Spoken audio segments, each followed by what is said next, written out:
Я документы посмотрю и приму решение. Каким образом вы посмотрите? То есть решение, вот смотрите, есть причина остановки, да? И цель остановки. Вот причину я услышал. Цель остановки теперь мне назовите. Инспектор же вам объяснил. Ну, Для составления да. Составляйте. Я никуда не уезжаю. Вы не передаете водительское. Нет такого основания, чтобы я вам передал водительское удостоверение. Противоречит своим словам, понимаете? Водитель не обязан передавать. Инспектор, хоть где-то прописано. Есть пункт правил 2.1.1, который я сейчас пока что еще соблюдаю. Еще раз его. И вдумайтесь в слова. Вот, смотрите.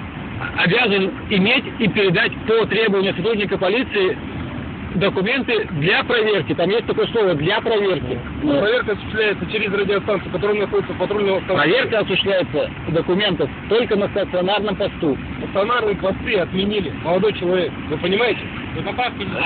Вы поправки почитайте, пожалуйста. Измените. А у вас есть поправки, да? Покажите, пожалуйста. У меня, вот смотрите, все есть. Владелец Мальцева Мария Александровна, это моя жена, сейчас у нее фамилия другая, но документы еще не поменялись. Свадьба у нас была месяц назад. Водительское удостоверение.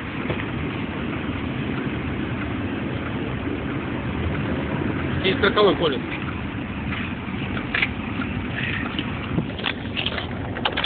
С документами проблем нету вообще никаких.